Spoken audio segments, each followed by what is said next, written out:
Nakauli na sa ilang tagsa-tagsa ka lugar sa Mindanao ang gatusan ka overseas Filipino worker nga stranded sa Manila ug Cebu.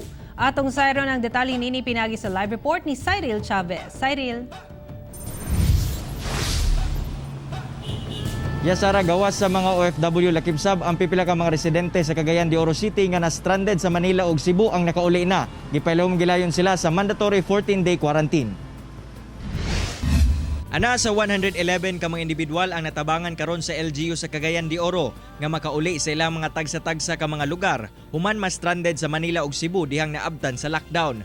Sila naglangkob sa 22 ka mga Cagayanon, 26 gikan Bukidnon, usa sa Camiguin, 9 sa Iligan, 11 sa Lanao del Norte, 3 sa Misamis Occidental, 21 sa Misamis Oriental, usa sa North Cotabato, 15 sa Negros Oriental ug 2 nga taga Zamboanga City. Through our IMT and our PNP personnel nga tuwa dito sa atong mga checkpoints in the borders, sila po nagpahigayon sa pag-screen kung naabay mga from other places nga moabot diri sa Cagayan de Oro and to ensure that these persons or these individuals are physically fit pag-abot nila diri sa Cagayan de Oro. Gipailawom gilayon sa mandatory 14-day quarantine ang mga na-repatriate. Una sila gitugutang makauli silang pamilya.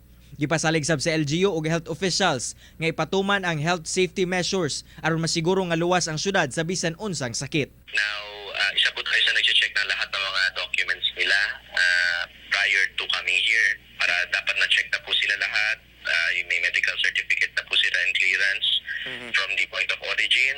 May LGU certificate din sila at clearance from the point of origin and IATF clearance. Tapos of course, yung kailangan may negative COVID test po sila given by the City Health Office and DOH.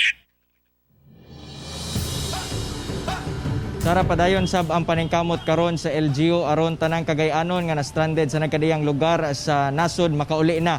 Kini subay na sab sa ilahang humanitarian intervention programs nga ginahimo. Sara. Okay, daghang salamat, Cyril Chavez.